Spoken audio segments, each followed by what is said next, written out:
Mga minamahal ko pong kapwa Batang Maynila, palakpakan po natin, Vice Mayor G. Atienza at Yorme Isko Moreno Papagoso.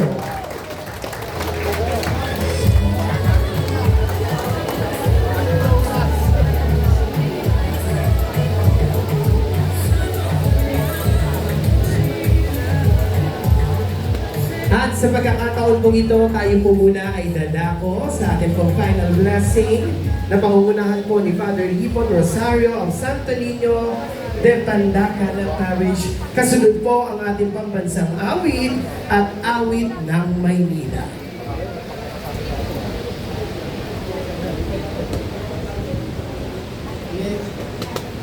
May God, the Father of goodness, who commanded us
maaari na po magsiupo ang lahat. Muli po, parinig naman po ng isang malakas na palakpakan dyan.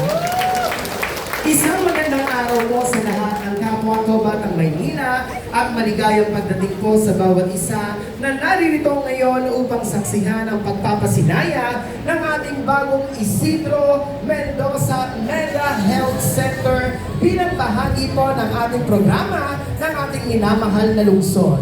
Kaya nga po, nais ko din pong kunin ang pagkakataon na ito upang pasalamatan ang lahat ng mga taong laging nandyan upang sumuporta at naglilingkod sa atin ng buong kababaang loob, lalo tigit sa ating pong minamahal na ama ng lungsod ng Maynila. Palakpakan po natin kagalang-galang Alcalde Francisco Isko Moreno Domagoso. At sa pagkakataon po ito, upang magbigay po ng kanyang pagbati at mensahe, palakpakan po natin our officer in charge ng Manila Health Department. Palakpakan po natin Dr. Grace Padilla.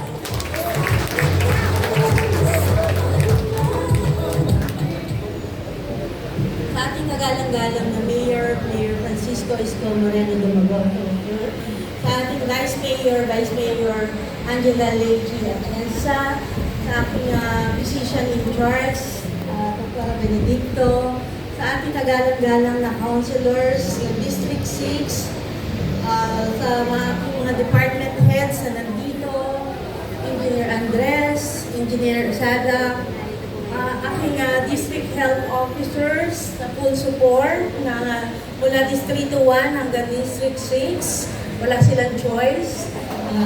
Ang ating minamahal na directors ng hospital, Dr. Ratan, Dr. Baradi, Dr.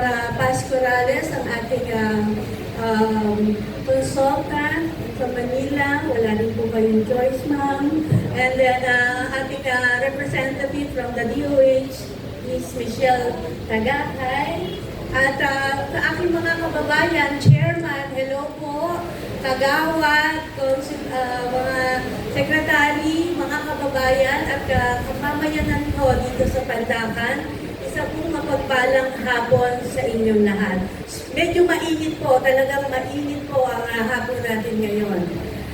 To our visionary City Mayor, Honorable Francisco Moreno Dumagoso, to our Vice Mayor Angela Lechi Atienza, representatives po ng iba't ibang District 6, partners from Department of Health, and most importantly, the wonderful community and healthcare workers of Barangay Pandakan. Isa pong maalam na hapon sa inyo lahat. Today is a milestone day. We are not just opening the doors to a newly improved building, but we are opening a grander space for healing, comfort, and top-tier public service right here at the Kapitan Isidro Mendoza Health Center. Ang Kapitan Isidro Mendoza Health Center po ay tinatawag natin dati na Pandakan Health Center. Bata pa lang po ako. Ako po ay produkto ng St. Joseph School. Palakad-lakad po ako dito. Nakita ko ang ating health center. Parang sinabi ko po sa sarili ko, gusto kong maging doktor. At hindi lang po yun. Naging tagapangalaga po ako ng pangkalusugan dito sa ating distrito at dito sa lungsod ng Maynila. Dulot ng oportunidad na binigay sa akin ng ating butihing Mayor Francisco Isko Moreno Dumagoso. So ito pong health center nito, 1952 na itayo. Matanda pa po sa atin lahat. 55 pa lang sa ako. Dedicated to the health and welfare of the people, particularly the mothers and children. The present name was adopted upon the recommendation of the Pandakan Seniors. So palampakan po natin talaga ang ating mga seniors. Pandakan Seniors Ladies Association to honor the memory of the late Kapitan Isidro Mendoza. Meron pa po itong library. Dati po rin ako nagpupunta doon at nagbabasa-basa. Okay? Lover of the poor and father of Dr. Paz Mendoza Guason, the donor of love, yung lupa na to, sila po ang nag-donate. Maraming salamat po sa mga kaanak po nila at ang library po na doon muna kami sumilong pansamantala. This recommendation was approved by the City of Government in its resolution number 176. And this beautiful transformation is a testament to what happens when we are in one direction. This is the fruit of our strong collaboration between the leaders at mapagmalasakit na leader ng ating distrito sa East, ng ating Department of Health and buong City of Manila. Thank you for investing in health and well-being of our people. Ganito po, kapag nagtutulungan, ang pangarap para sa komunidad nagiging katotohanan. Sa araw na po na to, dalawa po ang ating sineselebrate. Una po ang birthday ng ating physician in charge. Ang pinakamamahal yung si Dr. Benedicto. Ako, mahal na mahal po siya. Okay? At syempre po, ang aming ika-86 na taon ng Manila Health Department. Ang pinakamatandang organisasyon sa City of Manila. 86 years na po kami. So, pinagdiriwan din po natin ngayon at isa po ito sa regalo namin para sa ating lungsod ng Maynila. So, to our dedicated doctors, nurses, midwives and healthcare staff who will breathe life in this center.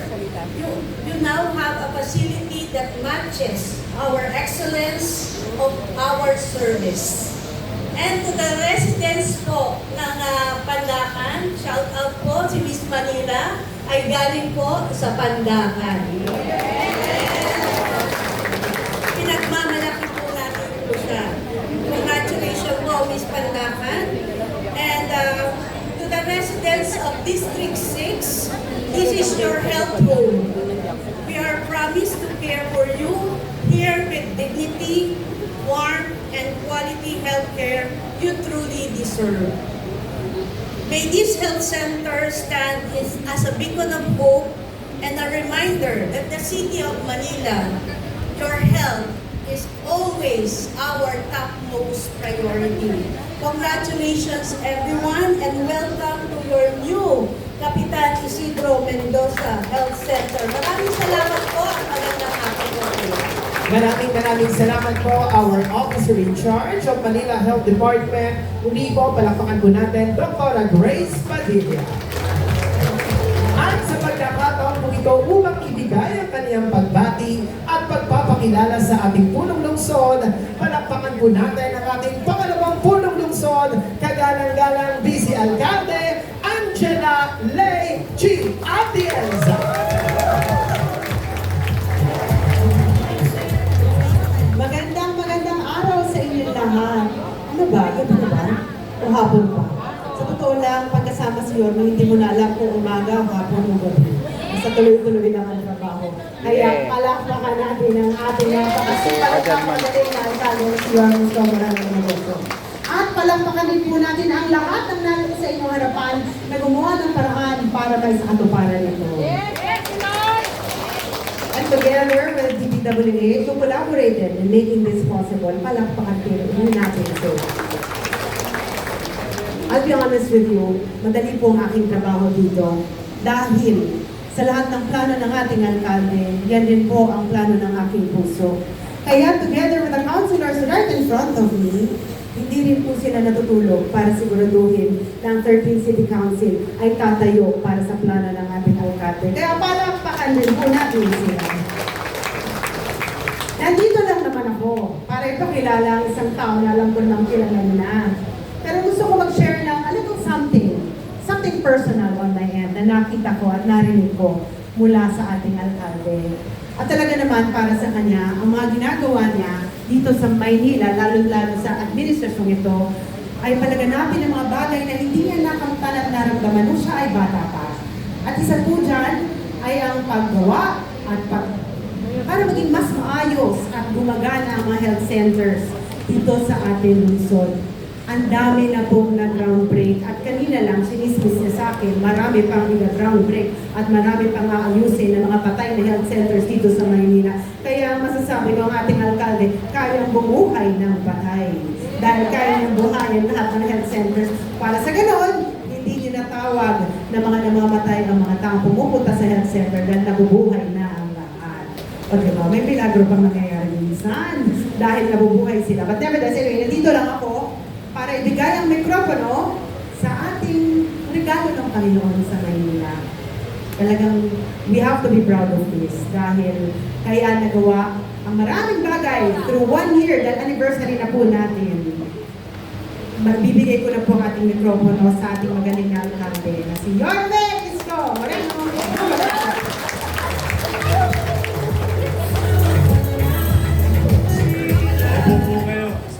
Mga barangay chairman, kagawad, na nandito, barangay official. Hi! Hello! Sa aking mga minamahal na lolo't lola, hi!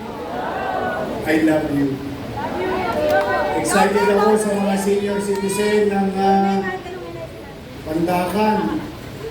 Kanina, pinagkukwentuhan namin kasi pinilit namin abutin yung araw ng Maynila na iregalo sa inyo yung inyong pet park at senior citizen park doon sa Plaza Sur, kung saan ito yung pinaghalong pera ng MMDA at ng City of Manila. Ang dating maligabok dyan, puro tambakan ng kung ano-ano, delikado. Ay nako, pag nakita nyo sa mga minamahal kong lola at lola, meron pa kayo yung tabing. Glass, ang ganda ko. Kahapon kasi nagpa-update ako, ano na yung laman sa loob. Nagpapadagdag pa ako ng mga halamanan para patuloy na maging sariwa ang hangin sa loob. Dahil yun ay daanan ng sakyan, mausok at malikot. But, the good thing for Pandacan, we reclaim almost 1 hectare of open green space for the people of Pandacan. Kaya malapit na po yun ang kabayanan ninyo. Sumunod, yung Biata Health Center, sinisimulan na. Nasarado rin yun, pero i-reclaim natin, nag-uumpisa na. Tapos, dito naman sa bandang Santa Mesa, sinara rin yun, i-reclaim natin. Ngayon, yun yung Pamana Health Center doon sa Santa Mesa o mas kilala ng mga tagalong Tampa. Tapos nagbubuti naman yung hospital ng Santa Ana. Spoiled na spoiled kayo. I love you. Kaya nalulot lola ko, pahaba ng buhay sa Maynila. Kasi July, magkikita pa tayo ulit. Kasi yung lubi-lubi darating na. But today, we're happy. We're very much happy and grateful. Mga taga-Pandacan, iparamdam natin, hindi naman yung lagi na lang silang sinisisi. Ngunit sa araw nito, bagay lamang na ibigay natin ng pagpupugay sa ahensya ng gobyerno na sa kasalukuyang maraming kinakaharap na hamon or inuusig pa nga yung ilan sa kanila. Dala ng mga iskandalong naganap sa nagdaang panahon. Ngunit, sabi nga natin sa isang kain ng kamatis, may ilang bulok, pero may ilang matinino. Kaya mga taga-Pandacan, ipakita natin tayo mga batang Maynila, hindi matigas ang leg natin. Nalilingon natin yung taong naging mabuti sa atin. Palakpakan natin ang ating national government partner, DPWH. At gusto kong bigyan ng extra papuri rin yung gumawa. Engineer J.R. Palatino, yung ating kontraktor sa ngayon. Ang ganda ng ginawa mo. Alam nyo, sa dami ng napagawa na natin, malayo pa lang nakikita ko na pagbalbon. Ako masasabi ko, very good job, engineer. Very good job. Mabasa ka sana ng ulan. Sana lahat ng kontraktor ganyang katitino. Palakpakan natin. At siyempre, hindi ko naman pwedeng i-public dahil DPWH, kaninang opisina yan? Office of the President. Baka marinig tayo ni Bongit. Malapit lang siya rito. Buti na lang, ilang kembot na lang, nandiyan yung bahay niyan. Palakpakan natin si President Bongbong Marcos. Salamat sa kanila. At ibinuhos nila yung pera ng nasyonal dito sa lokal. Bagay naman na pakikinabangan ng ating mga taga-lungsod ng Maynila. Maraming salamat. Hindi natin yan pwedeng itanggi. Now, tayo ngayon na parito upang ito'y magamit na. Magamit na ng mga taga-Pandacan. Nandito yung ating mga partner sa DOH. Palakpakan natin, Dr. Maria Paz, Rosa Morales, at Miss Michelle Tagakay. Sayang yung PhilHealth, sana naimbitahan nyo. Andiyan ba? Ayaw, PhilHealth. PhilHealth. Ayan, malaking bagay niyan. Gusto yan ng mga taga-MHD. Pumaldo sila last week eh. Ano ba, MHD? In fact, on top of whatever they're getting, their city government appropriated 317 million pesos to acquire equipments across MHD and mga ospital. Kanina, pinadala na sa akin yung mga litrato, yung ibang mga machine, especially cardiac machine, monitor sa Baseco Hospital. At darating na rin yung bago nilang X-ray machine. So, mga kababayan, pumanatag kayo. Pero ulit-ulit ko naman sinasabi na ang inyong pamahalang lungsod ay patuloy na mamumuhunan. Bagay naman na maliit ang ating kakayanan, pero malaking portion yan ay pupuhunan na natin sa MBN. Minimum Basic Needs. Housing, education, healthcare, and jobs. Diyan malaking portion mapupunta ang salapi ng bayan ng lungsod ng Maynila na ipinagkatiwala sa atin ng taxpayers. Kaya dito, as part of the MBN, pupunuin natin to ng mga gamit na kakailanganin as we progress with time. Kaya sa mga tagapagtrapan, may pumanatag kayo dahil kakampi naman natin. Maraming salamat sa inyo. Muntik nyo nang mawalok yung buong konseyo. Nandito, Elmer Pang, palakpakan natin, Kusihan. Christian Joey Oy, Kusihan. Walter Castañeda, Kusihan. Doc Mercado, Kusihan. At ang pinakabata, kasing edad ng Isidro. Noy! Jose Lu Biloso. At ang ating minamahal na Vice Mayor, Gia Chelsa. Again, I would like to give a special mention to District Director Alwin Pido of DPWH. Now, birthday girl.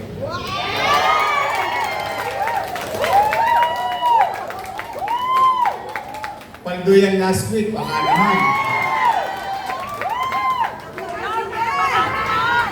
Para sa kalaman ng mga barangay, kaya masasayahin po ngayon ang MHD dahil kung may bagay akong binago, kung saan talaga, I always wanted to give what is due to them. Masaya mga tao, nai-enjoy nila yung dapat at malapat na para sa kanila. Hindi kinukubli, hindi kailangan ipanghingi dahil kusang ibinibigay ng pamahalaan ng lungsod. And thanks to the member of the health board, especially ang ating taga-Pandakan, Doktora Padilla. Si Doktora Tan, Santa Ana, member din yan ng health board. Pero yung birthday girl, pwede ba natin kantahan? Si Doktora ayaw ko naman.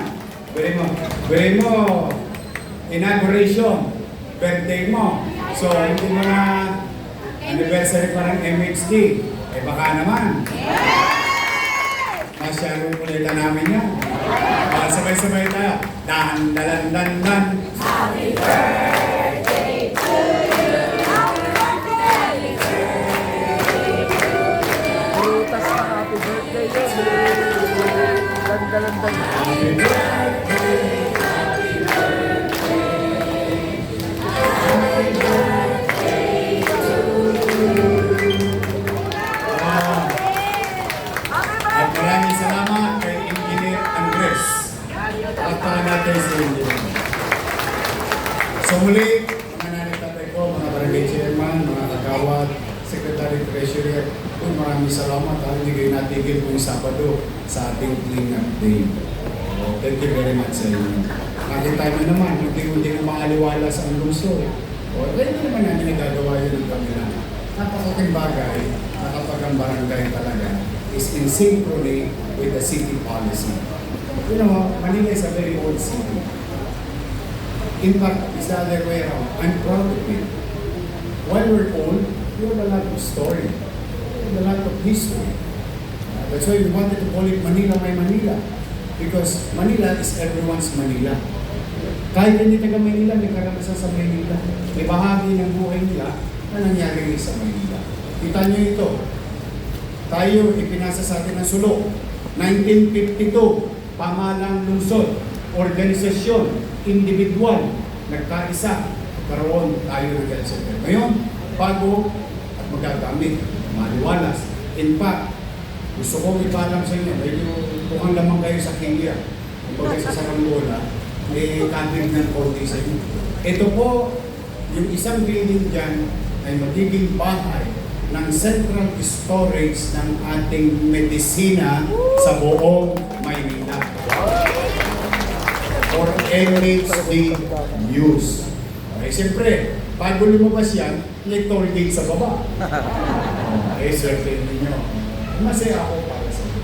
Basta, kung manatag kayo, unti-unti natin tong pupunan. Unti-unti natin tong pupuhunanan. Mas ma-maximize ang gamit ito. Kanina, nag-uusap kami ni Andres. Sabi ko, nakita mo itong tagpo. Pwede yung mga barangay, pwede yung magamit ito for any other official events. Tama ba? Eh, kaya gusto nyo tulungan yung mga senior dito, pwede nyo i-meeting dito. Na-meeting nyo na dito yung mga lolo-lola ko, pagdating sa mga, may metformin, may losartan. Ibig sabihin, we can maximize the use of this program. But for now, salamat sa Diyos. Salamat sa inyo. Binigyan niyo ulit ako ng pagkakataon kayo magpagdito. Pumanatag naman kayo. Eh, totoo po yung sinasabi ni Vice Mamaya, gagabihin pa siya. May titirahin pa kami mamaya. Eh, totoo po yun. Ipilitin ko po magbuti, mag-inam, at episyenteng paglaanan ng gastos ang mga bagay na mas pakikinabangan ng public institution at ng mamamayan ng Luzon. Our organization will never be perfect. Pamisan-misan, baka kami may pagkukulang. Kaya nga sinasabi ko lagi sa mga medical practitioner and non-medical practitioner na nasa harapan o nasa frontline ng healthcare or delivery of healthcare. Sabi ko sa kanila, wala akong hihingi sa inyo. Ngumiti lang kayo, magaling na yung tao. Kasi pag nakita po ang doktor, ang nurse, di ba? O yung empleyado ng gobyerno, kinakausap ka, nakangiti.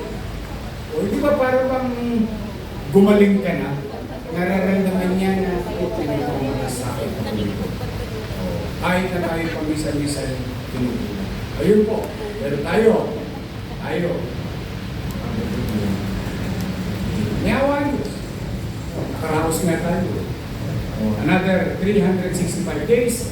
And next year, next week, I have another good news for Manila Health Department. Yung pinakamalaking health center sa San Nicolas. Na pinakamagandang health center sa buong mundo. May resort. Ay, di ba umulan? Tumatagas. May pools. Walang biro.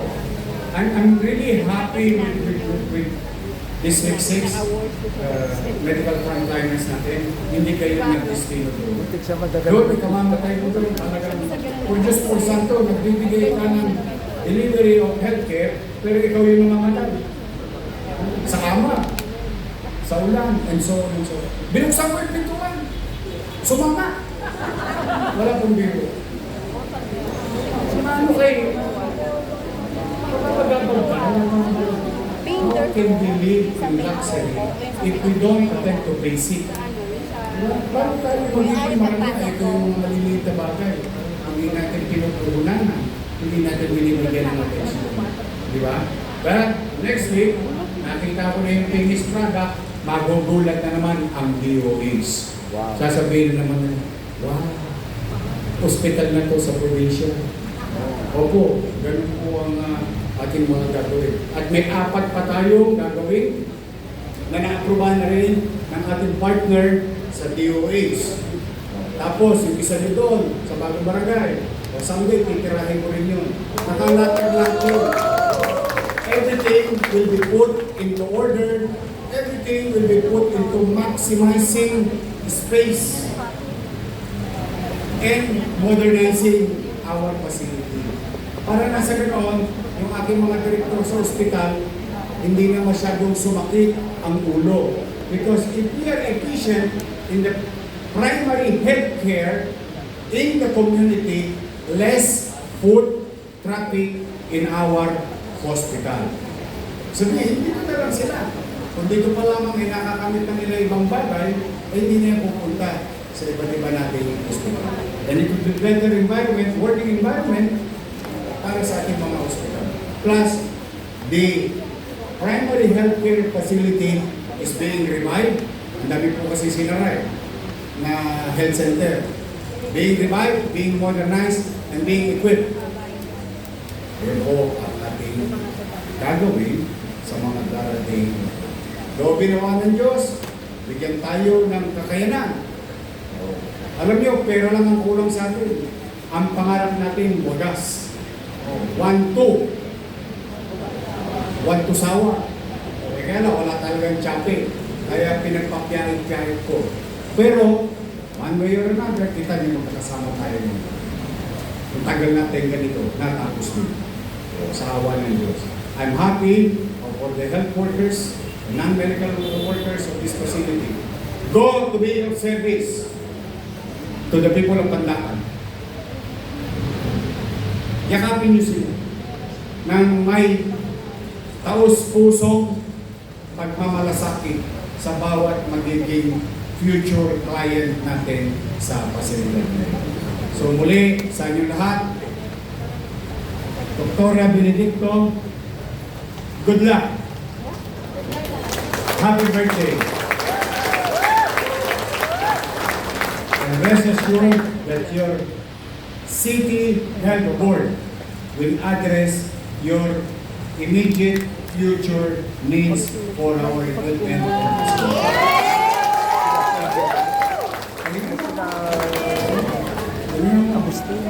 Kaya Barangay Official, ingat kayo.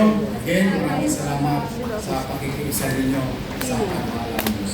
Again, to the national government and everyone here, to the members of the City Council, makita nyo na. Kakasunod-sunod na.